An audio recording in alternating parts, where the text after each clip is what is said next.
And I was standing there and I was thinking about all the women who had already been there that never rang the bell.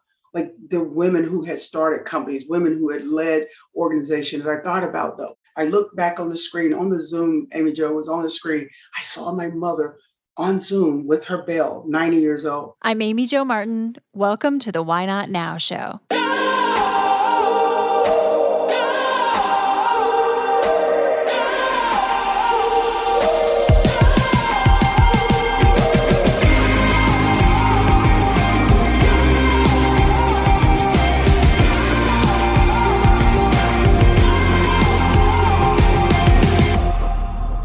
You know that thing you've been thinking about doing? Yeah, that one. Why not now? Have you ever actually taken the time to ask yourself, what's stopping me? Let's talk it through. This is your chance to give that idea the attention it deserves and take action. Each episode, I have a chat with a fascinating person, from entrepreneurs to athletes, celebrities, my parents, rocket scientists, and all walks of life. We talk through a critical time when they've asked themselves, why not now? We dissect that day or even that moment, step by step.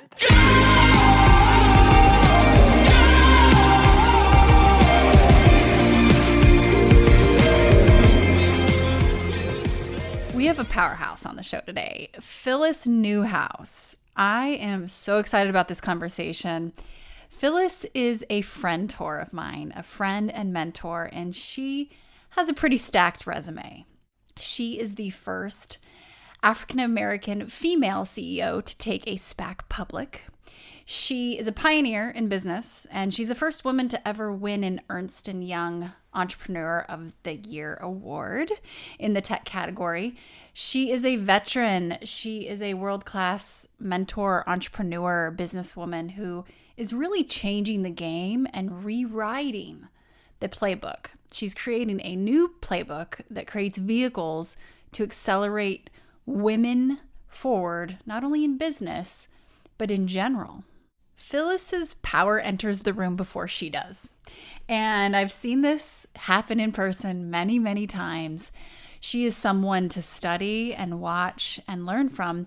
In this conversation, wide-ranging conversation, we talk about business. We talk about money, our relationship with money, how hers has changed and evolved, how she looks at wealth versus revenue, how she looks at legacy wealth and generational wealth versus personal wealth. And she also talks about a time when she met Serena Williams. You might be pretty surprised by this situation, and then what happened after that. They became very close, and this story is something that I think you'll really appreciate. One of the things I appreciate most about Phyllis is that she has this concept called ROCs. ROCs, and that stands for resources, opportunities, and connections. Now, ROCs are in Phyllis's DNA, and she gives them out all day, every day. I've been a lucky beneficiary of a few ROCs that Phyllis has personally given me. They've opened doors and changed the trajectory of my life. And as a result, I definitely have committed, and it's the career love of my life, to be giving out those ROCs and helping others get access to resources, opportunities, and connections. You know, there's a saying I recently heard at the Women's Presidents Organization where Phyllis is on the board, and I keynoted in Montreal. It was 600 women. They have $22 billion collectively in annual revenue. And these women were talking about this trend that oftentimes women are over-mentored and under-sponsored. So what does that mean? When I think of sponsored, I think of action. I think of resources, connections, opportunities. And the more that we can be handing out those ROCs, the more they will come back to us as well. And we will continue to accelerate progress in the direction we want to go. Phyllis has a program, a course that she just launched called Shoulder Up to Lead. And these are the 6 principles of leadership.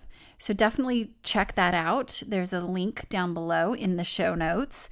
She is someone that you could definitely learn from. I know I have learned a great deal. And last but not least, in this conversation, you will also hear how Phyllis is able to have her power enter the room before she does. And when she gets to the room, the first thing she will always say and lead with. Without further ado, here is Phyllis Newhouse.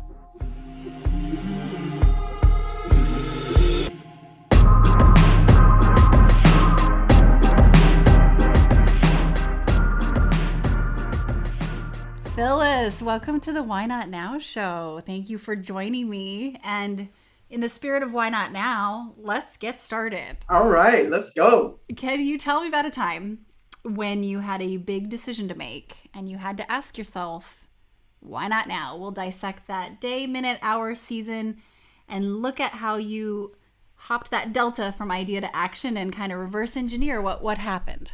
Yeah, you know what? My why not moment happened right at the beginning of the pandemic. I have been approached by several companies to look at acquiring my company, wanted to take it public. And this vehicle was, you can go direct listing, IPO, or through a SPAC. And so these were SPACs that were knocking at the door saying, hey, Phyllis, have you ever thought about going public? We'd love the opportunity to take you public. So I looked at some of those SPACs, I said, nah, not interested in doing that. And then I started thinking, I was home, it was a pandemic, I had a lot of time to do some research. And my son walked in and he said, you know what? He said, Mom, what are you doing? I said, I'm looking at starting a SPAC. He goes, Mom, you're looking at a SPAC? Why? I said, because it's the right time to do it. I said, I have time. I'm going to do my research. And he says, Mom, you've never taken a company public. You're not an investment banker. You don't have a capital markets background. You're not private equity. Why would you think about doing this? I said, why not? I said, do you know I did some research and found out now there's only been 23 women to ever take a company public. Not one has been a woman of color. And I said, that is why. And that is why now. And so most people would have thought, wow, what a tremendous mountain that is to climb. And I looked at it as a tremendous opportunity, not the mountain to climb, but the tremendous opportunity to climb the mountain. And so for me, it was, I had to pivot and I had to quickly become a student of the game in order to play the game. And once I became a student of the game and I learned to play the game, you cannot be denied the opportunity. And that's what happened. And so I think sometimes we think about, wow, it'd be nice to do that. And then we have all these things that come in the way that says, why not now? Why not now? What's stopping you from that moment that you have this incredible idea and all you need to do is to believe that you can do it and then execute. And that for me was that moment, because I knew that not only was I changing history, I was making a difference and making impact so that history, we wouldn't have this 23 years and then another woman goes public, and another 10 years and a woman goes public. And what we did, we opened up the door. It was the first time an all women-led team had ever taken a company public. I looked at impact. How many ways can we be impactful? And that is what drove the why now. Oh, so much to dive into there. And one of the things I really appreciate about you as someone who considers someone who studies under you to a certain extent is you do talk a lot about being a student of the game, and you led this answer with research. And I appreciate how you're able to democratize access to anything because you will learn. Like that's your vehicle for getting where you want to go. And then as I look at, yes, you made history, right? That was huge. And the bigger thing that I know you and I have talked about before is that this wasn't a flash in the pan, something to go down in history books. It was carving out a new way to play the game. So others could use this vehicle and playbook for the acceleration of their careers, their wealth creation. I'd love for us to just take a step back. If you were to give me the movie trailer of your life in a couple of minutes, let's catch everybody up, because yes, I recorded an intro, but it doesn't do it justice, and context is best from you. So yeah. I know a little bit about, your upbringing, but all the way through your adulthood, can you give us the journey? Yeah, so snapshot of the journey. I was born in a family of 11 children, and I'm number 10. And I had 7 sisters, incredible role models. So part of who I became today was a piece of all of them. I decided to pull something that I loved from each one of them and make myself. I always tell them that. My father was a big piece of who I became as well as my mother. My mother was an incredible role model, but my father was really a nurturer of the soul. And he would say, "Come here, my little soldier, my warrior. You're my warrior, and you're fearless." And so it's no wonder I've lived my life like a warrior. I'm fearless. I take chances. I believe that I can do it. I can climb that mountain because it came from my father. And so part of that was, went into college and ended up going into the military from there. And in the military, I knew that I just didn't want to be a good leader. I wanted to be a great leader. And that requires work, and that requires knowing yourself and having the confidence that you can be a great leader. And so I went in the military 22 years, had a great career, cybersecurity, had multiple assignments. And the best assignment I ever had was working, for somebody like, under the leadership of Colin Powell. And, when he was a joint chief of staff, I always tell people that, he saw the greatest potential in people, not the resume. Look for the greatest potential in people and not just the resume, not just where they went to college, not just if they went to college. Sometimes the greatest potential of a leader is not necessarily everything that you see on paper. And so when he said, ask me, he said, "Do you know why do you have the job? Do you know why you were selected for a job?" 2,500 people. And I'm like, I'm standing there shaking in my boots, and I'm like, because I'm so great. It's like, no, because I was qualified. He's like, no. And he said, "I'll tell you why." He said, "Because I see the greatest potential to lead in you."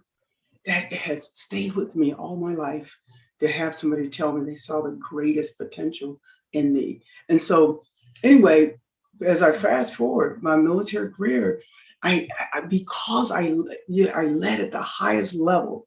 And that's when you lead something at the highest level, it gives you the mindset that you can do anything.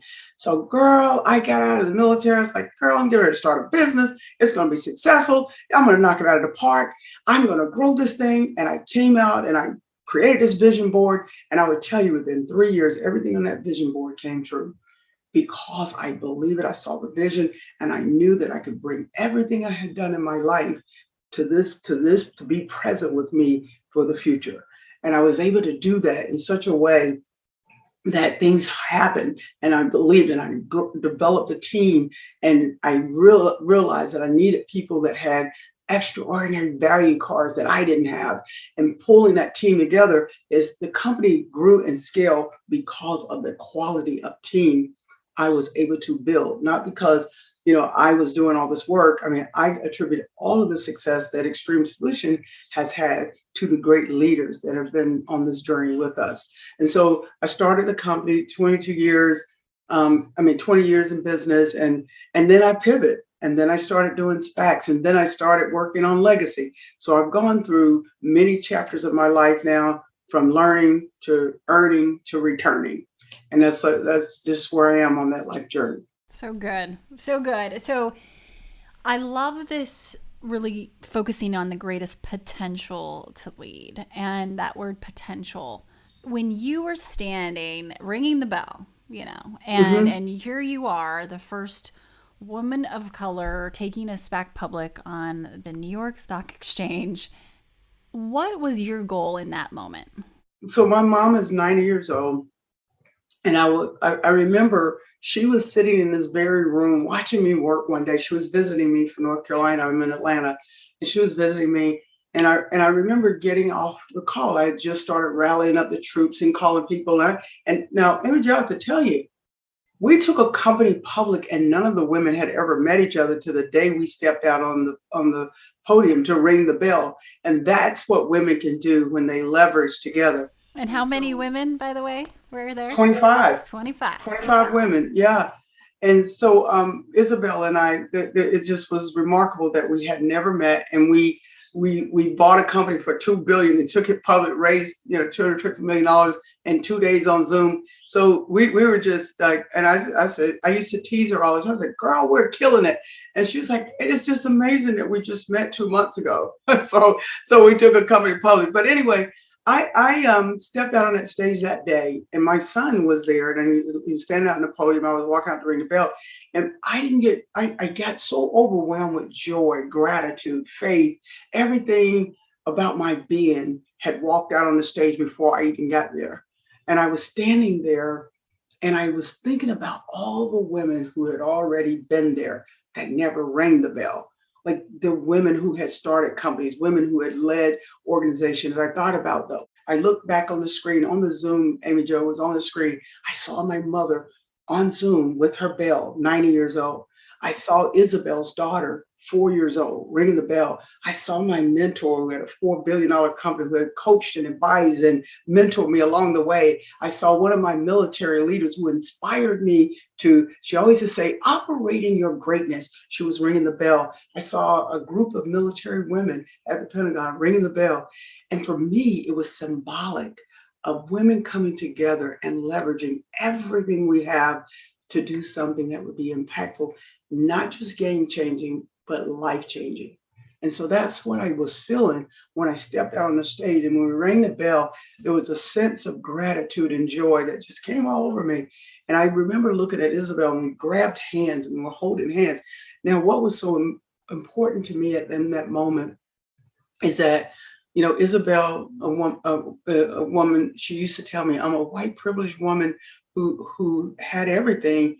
And she said, and now I'm sharing this moment with you. She said, for me, she said, to be able to step out on the stage with you to make history and to know that it took us working together to create this change meant the world to me, that I got to share in this journey with you.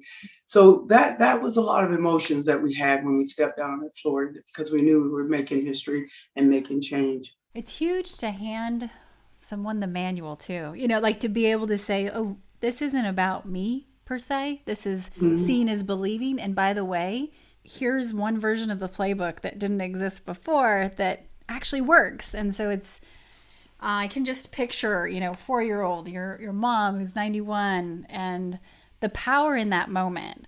For those listening, Special Purpose Acquisition Company, can you give us the 101? Because this isn't an everyday vernacular for everyone. So 3 ways to list a company. You can go direct, meaning you can just list on the New York Stock Exchange, super expensive, and it takes us a long process. And then some companies go to traditional IPO route. They have a bank that raised the money, then find the investors, and then the bank will take them public directly through an IPO. The other way is where a group of sponsors, former entrepreneurs, private equity, bankers, form a team of several expertises in that team, and then they go out, raise the money, get the investors, and then they go public via a shell company. There are no assets, no people, nothing. They go public first. Once they list on the New York Stock Exchange themselves, then what happens is that they find a company to acquire and merge with them. Now, when they make the merger happen, the business combination, that company that merged becomes the publicly traded company, and the SPAC goes away. So it's basically a CEO that says, I don't want to do all this work. I don't want to go raise capital. I don't want to hire the bank. I want somebody else to do that, and I'll merge with them. And then once they merge, they become a publicly traded company. Thank you. Really, that was good. This clip needs to just, we're going to edit this down and let it go meander the interwebs, because a lot of people, the way you just explained it and articulated it was so simple to understand. And it can sound very, very complex. And something I've learned from you, and that I've kind of started to put together in studying SPACs, goes back to your point about potential and leadership and how important it must be to have the right teams on both sides of that idea of going public, meaning your shell company as well as this acquiring company. So can you talk a little bit about what you're looking for when you identify a good match? Because you have this legacy knowledge, but also want to be able to inject value, and how that works all together from a leadership perspective. Yeah. So one of the things that I focused on when building a SPAC, it is critically important to build a quality team, a quality team. So you want somebody, and I always ask this question, what's your value card? Because when you build a SPAC, everybody needs to bring a value card that they're willing to play every day. This is the card you can expect Phyllis to show up and play every day. She's consistent. She's consistent. If that's my value card, and I don't need to play someone else's card. So when you say, who do we have as super analytical person? We need that person, because when you get through the due diligence, because sometimes you'll get on a call and you'll talk to a lot of target companies, and you're going to need somebody that says, well, I don't know. What do you think about the management team? What do you think about this? They're gonna ask all the hard questions that we might see the warm and fuzzy, but they're diving deep real quick. So we look at, once you put a quality board together, and that board needs to have the expertise in some areas of a company that you want to take public. For an example, if you have a consumer brand company, you might want to have a CEO that's ran a consumer brand, a public and a private. You may want to have somebody that's invested in one that's has acquired one. You might want to have somebody that might have been an investment banker. So you build that team, and then that's the team that really will help the company scale in the public. On the flip side of that, when we sit and talk to management teams on a company that wants to go public, are they public ready? And that means, do they have the systems and the people, the processes, technology in place to scale in a public market? It's very different being a CEO in a private company than the pressure and the heat that you're under when you go public. And so we're looking for that when we look at management teams. Is this the team to survive the public market at the first quarterly earnings? This is the team that can execute these big dreams that they say that they have. Do they have a CTO? Is it a great CFO? And we have to assess all of that. And also, not to mention, we're assessing the product or the technology. Does this work? Is it scalable? How many customers? Who are the customers? What do the customers think about the product, the service, the solution? So all those things go into a great deal of due diligence, and before we take consider a company. I have so many additional questions just on that topic, but I'm going to take us. Talk to me about money, Phyllis. How has your relationship with money evolved over time? You've had this incredible, vibrant career, Mhm. and here you are, with your first SPAC, you raised $250 million. Relationship with money.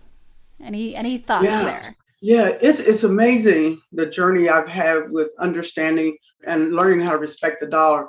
But here's the thing that I've learned is it's about wealth. I didn't even think about, when you're growing a company and scaling, you're thinking about revenue. You don't think about wealth. And that's a lot of women entrepreneurs. They don't think about the wealth. I want to get revenue up, but what do you do? When you're building a legacy company, or you're building a company to scale to sell, what are you thinking? How do you view money, and how are you growing it, and how are you going to transfer that? So a lot of times you can get wealth, but you don't know how to transfer it to the next generation. And how do you build wealth, and how do you diversify your portfolio, and how are you getting access to the opportunities? And so for me, I've evolved from coming out of the military with zero savings, being a single mother, going through a divorce, starting a company all at one time, to saying, is live or die, and I ain't dying. And so I'm going to survive this. And then building a very successful company, but reinvesting back in the company, but reinvesting in my wealth plan. I simultaneously did both. And sometimes women will grow a company, they're so happy, to get money, and then they forget to grow the wealth that they have. And then, so now I'm at that phase now where I'm not just building wealth for myself, but for the generations to come. And that's a whole nother strategy. That's a whole nother complex, of complexities that you have. And how do you have the right team? So for me, the wealth generation now is about, how do I generate so much wealth that 365 years from now, that wealth still exists, 365 years. And people who've done it well, if you look at the Walmart family, 6 generations of wealth that just keep transferring from one generation to another. And it gets bigger and bigger and bigger because they have the strategy to do it. And so that's what we're doing now is I'm working with women entrepreneurs. That's why 6 years ago, Joe, I started a small venture fund to co-invest with the top 20 VCs and private equities out there. You know how we did that? We were co-investing with all the top 20 people. Say, how are you getting in it? We leveraged. Guess what? One day I was on Peloton, riding Peloton. I said, man, it'd be great to be an investor in this company.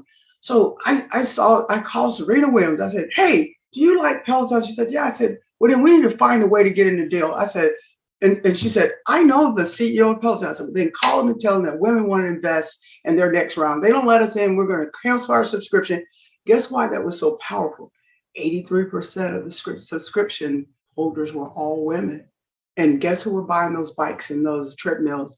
Women. And so do you think they were going to deny us the opportunity to get in their C round? Absolutely not. That's how we leverage.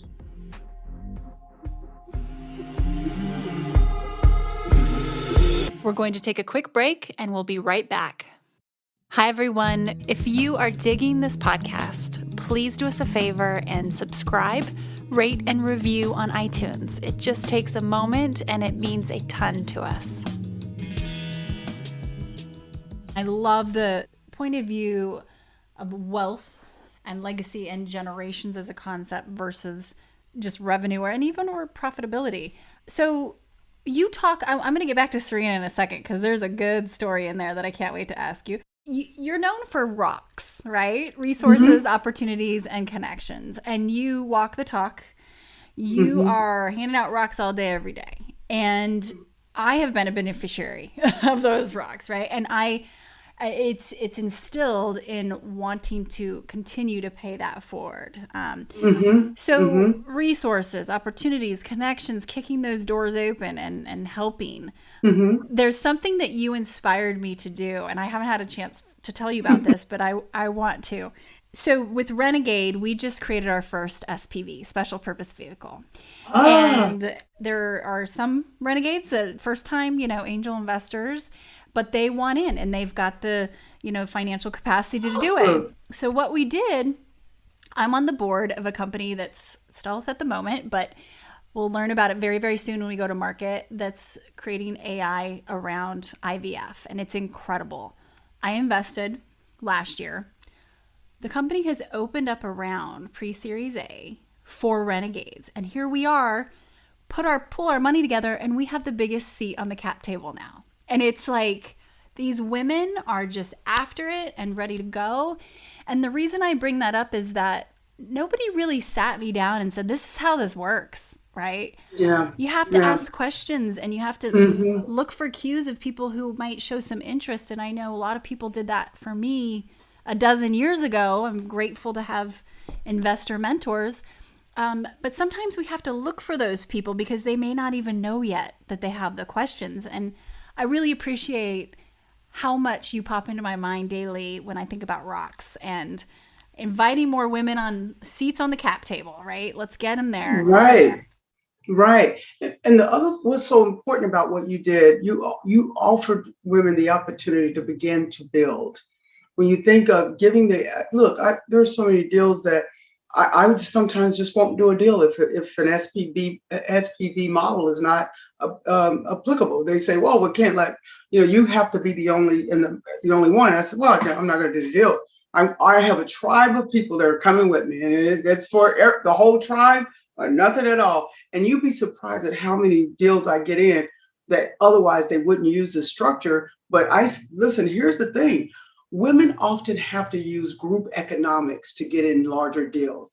Group economics is what get us in the deals. You will always get in these small deals, but when you use the group economic model, we go further and we get bigger by using that. And so sometimes if you think your check size is, I can only write $1,000 check, or I can only write a $500,000 check, and the minimum might be, let's say the minimum was $1 million, and you went to 4 of your girlfriends and say, hey, look, you want on this deal? Let's group our money together and we're going to get in. Now you're in an amazing deal because you were able to leverage. Again, it goes back to everything is about leveraging.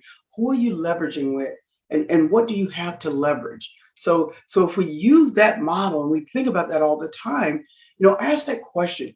How can I leverage who I am and what I bring to the table that will help advance your initiatives? That's a fair and great question. That's a soul sister question. How do I use who I am, what I bring to the table that would help you advance?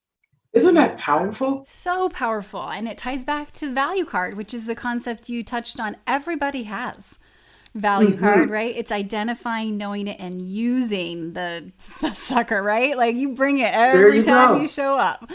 Every time. People expect when you walk in that room, oh, here she goes. She walked in with her value card. I joked with somebody one time and I said, allow your power to walk in the room before you go in, and then allow your power to invite you on in. Because when you let your power go in that room first, and that power walks in, and all of a sudden you show up at the door, and your power says, Phyllis, come on in. Welcome to the room. And then you walk in. And sometimes those rooms that we think we don't belong in, wow, I can't believe I'm here. You better let your power go in first, because if you don't, you'll miss the greatest opportunity for people to see who you are and what that value card is that you bring to the table. I can't tell you, I walked in a room recently and it was a multi-billion, most everybody in there owned a professional sports team. All of these NBA player owners, Major League Baseball, NFL owners. And I walked in this room, and one guy, the moment I walked in, he said, you're in the right room, or you're looking for someone? And I said, no, I was going to ask you the same question. What are you doing in here? Are you sure you're in the right room? And he looked around to check and see if he was in the right room, because he didn't think that I belong in the room. And I reversed that on him. And I said, you hold tight. I'm going to see if I'm going to let you stay in my room. He said, oh, you're in charge of this room? I said, yes, I'm in charge of the room. I had no idea who this guy was. And then this one guy, he's over there. He starts to laugh. And he says, he says, yeah, you're owning this room. He said, you're owning this room. And you see, sometimes we have more power than we realize. Being the only one can be so powerful, right? There you go. I learned that from you.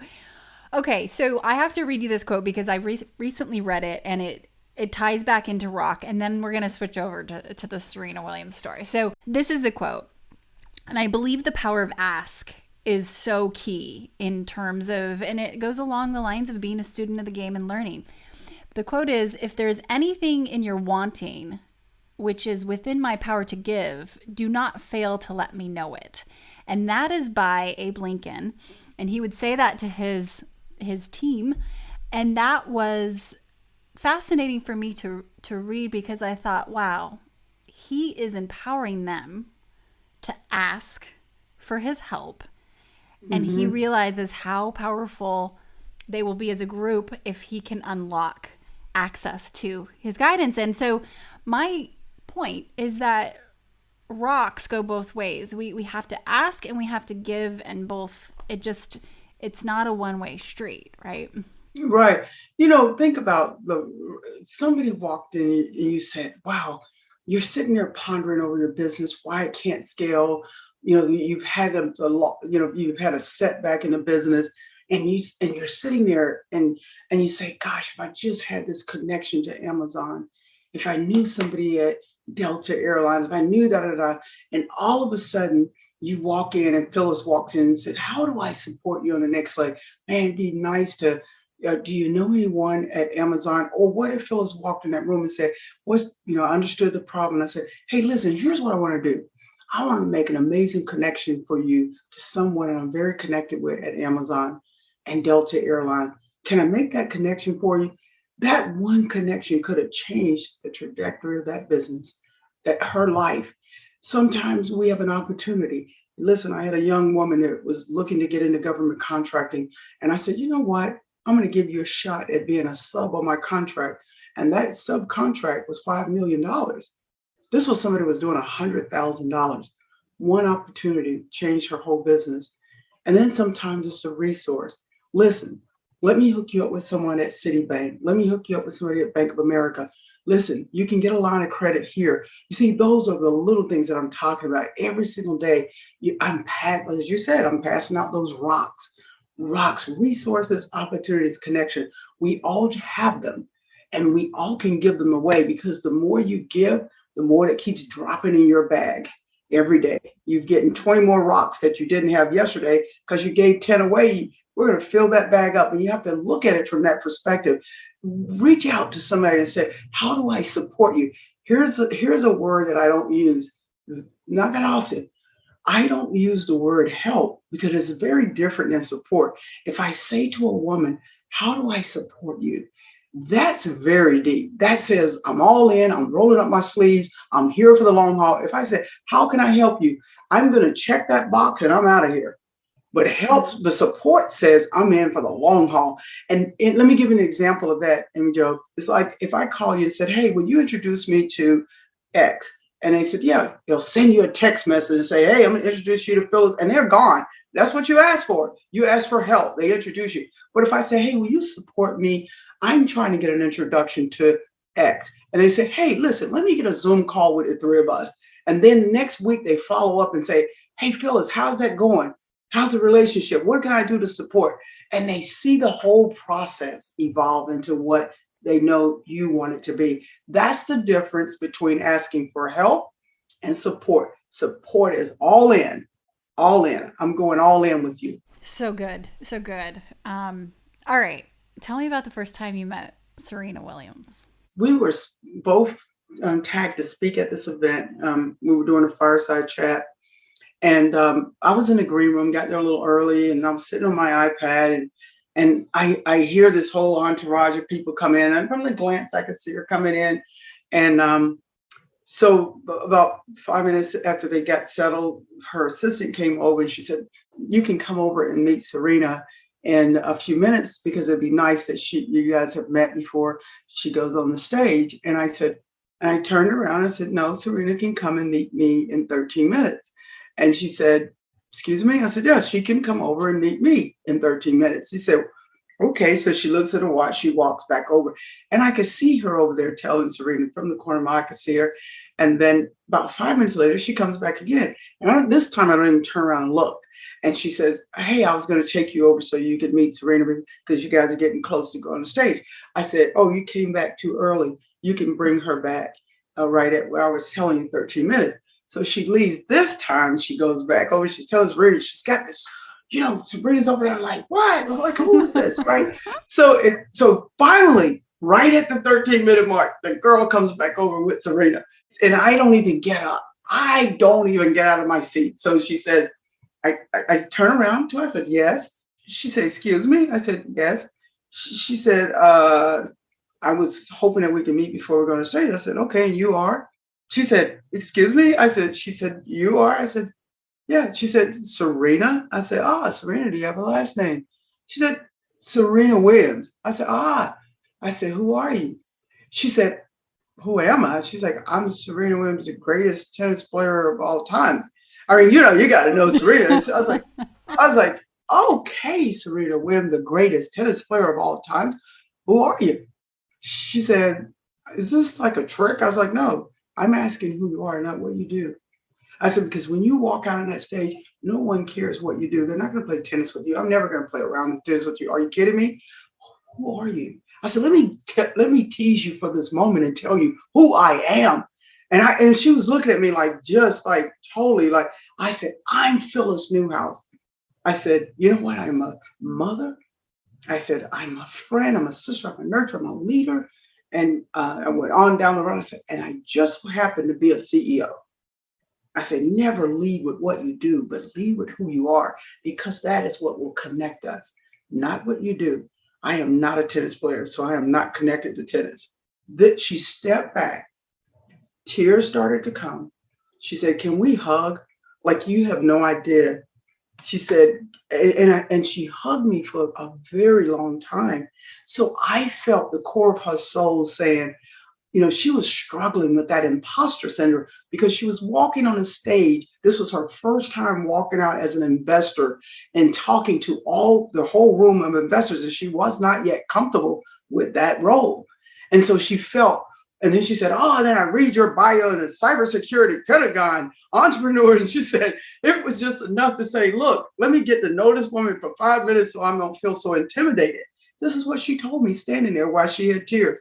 And I said, listen, you're going to be fantastic, but never lead with what you do. Lead with who you are. I said, that is so much more powerful.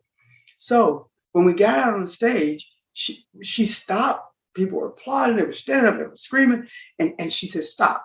She said, I'm going to tell you guys what just happened backstage. She said, I just got told, don't lead with what you do, but lead with who you are. Let me tell you who I am. I'm Serena Williams, and I'm a mother, and I'm proud to be a mother. And I was sitting there, and I'm telling you, and then she said, now we can talk about investing.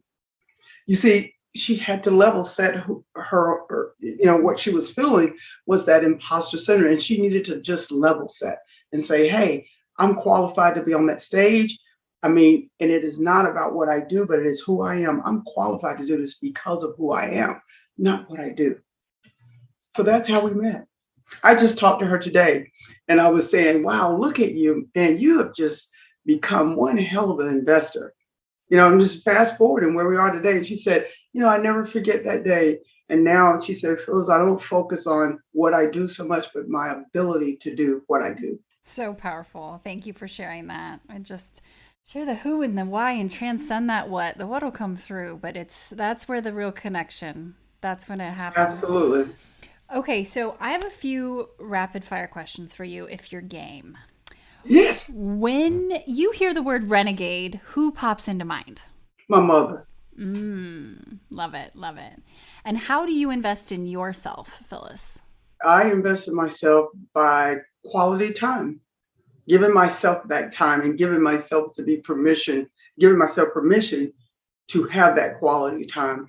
And it's fantastic. What keeps you up at night?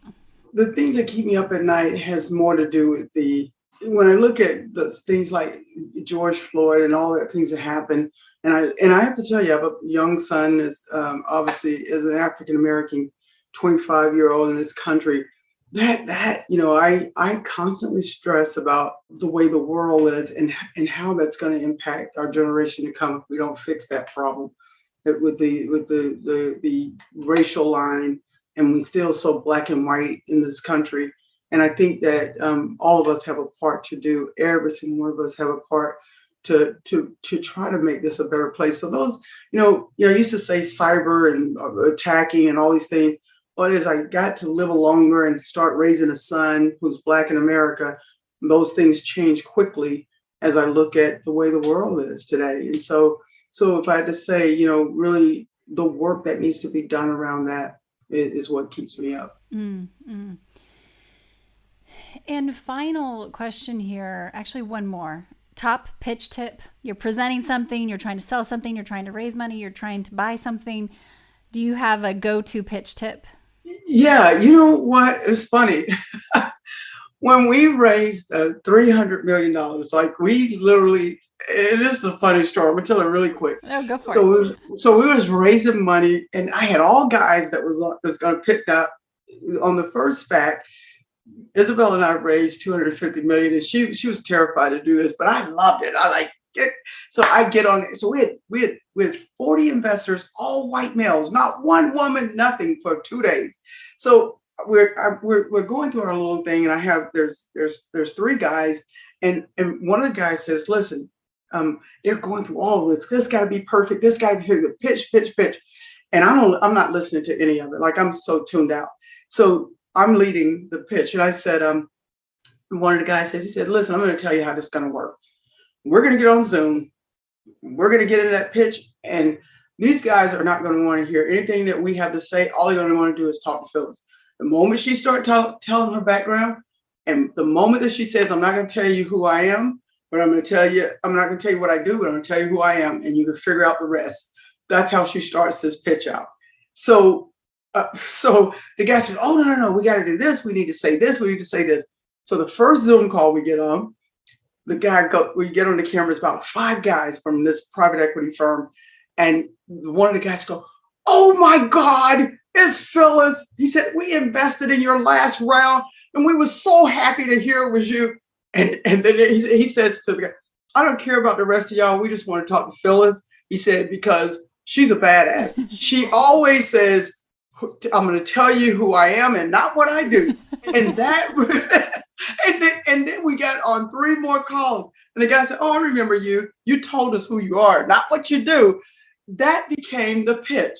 And so now when we get on these pitch calls, people expect for me to say that. It's like, I'm not going to tell you what I do. I'm going to tell you who I am. Because guess what? I believe people invest in who you are, not what you've done. You can give a resume 25 pages long. At the end of the day, they either like you or they don't. And I want you to know who I am so that you can connect to that, not what I've done. Nobody cares I was at the Pentagon. No, they care that this is who I am. I'm a hard worker. I'm a leader. I build teams. I get the job done. I'm consistent. That's what they want to hear. Love it. So good. So good. Okay, I'm going to take you back to the moment where here you are getting ready to ring the bell. New York Stock Exchange. You've got a 4-year-old. You've got your 91-year-old mom on Zoom. Bells, 25 women up there. And if you could go back to yourself in that moment and just say one thing, what would you say? I would say, you've got this. You've got this. I would say that. And I would tell you why. Because sometimes even when you are in the middle of a dream and it's so juicy, it's so good, it's so powerful, it's so wonderful, if you don't tell yourself, you got this, keep dreaming, keep scaling, keep becoming. You have to tell yourself that, because sometimes that fear might creep in like, oh, can't believe you're doing this. Can't believe you're supposed to be exactly where you are. You're supposed to be exactly where you are. And sometimes success, when you do things that are just out of the ordinary, you're doing something so big and impactful. Even people who have done some of the most impactful things, fear can cripple you. And you have to tell yourself, you got this. You go, girl. Let's go. So good. Thank you. Thank you for doing this important work. Thank you for having so many rocks that you pass out and encourage others to do the same. You're making rocks scalable, which is great. Let's just propagate rocks everywhere. But really doing it with such heart and truth. And I appreciate you. And so thank you for your time. Well, listen, I want to tell you this. So we talk about, your sheroes and people that you so admire, and you certainly are in the top of my list. I mean, when I spoke, I know you're speaking at our WPO Women's Presidents Conference coming up in Montreal. And I always tell you, so many people are inspired to hear, your story, your journey, and the work that you're doing. And I couldn't be even more delighted to have you come, but call you my friend, my soul sister. Because I can tell you, when you know that you have something special and you know that you want to give it away to others, and that's what you do really well. And I see you're doing it so well with entrepreneurs, and so many women have been impacted by, the Renegade and what you're doing there. So I almost just know that it's just a perfect alignment when you can find women that are on their journey, but when your journey meets in the middle of the road and you come together and you say, hey, let's shoulder up, let's team up, let's do some great things together. So I couldn't be prouder to say I'm your friend and I admire you, and I just think the world of the work that you're doing as well. Thank you, Phyllis. I echo that sentiment 100%. It means the world to me.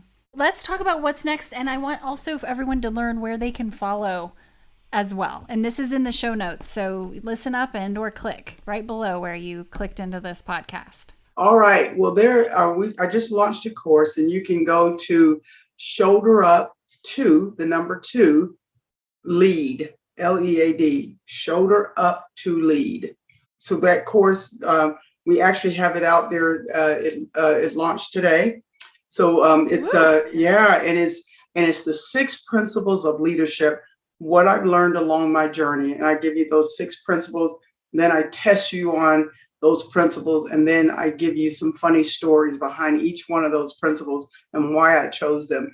And so there's a lot of cool, funny stories in there. If you like the story I told you about Serena Williams, there's a lot of funny stories. I always like to have fun and tell stories, but that course launched. And one of the other things that we're doing, you talk about wealth building. I've just partnered with Citibank to roll out a platform called Shoulder Up with Her. And Shoulder Up with Her is about bringing financial literacy to help women understand how to grow that wealth, how to look at alternative investments, how to put family offices together where they can broaden their reach, and how to co-invest with other organizations and women organizations. So that program will be launching in June 1st. We're excited about that. So Shoulder Up with Her, and that's going to be partner with Citibank on that one. Wonderful.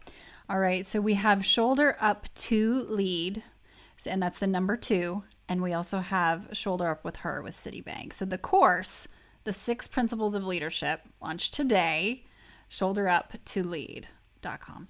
And those are definitely down below. So please click in and just head straight there. I mean, I can't imagine why anybody wouldn't be doing that right now. Well, I hope so. So listen, we're going to be putting out some good stuff, and there's more to come. And I'm so excited. And I know with the Renegades, we're going to do some wonderful things together as well. So I'm looking forward to it. You got it. Let's go, right? We've got this. So thank you, Phyllis. You're welcome. I enjoyed it.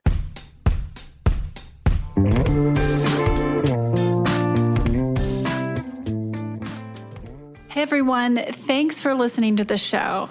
Hit me up on social media to let me know what you think. I'm at Amy Jo Martin on Twitter, Facebook, Instagram, and LinkedIn.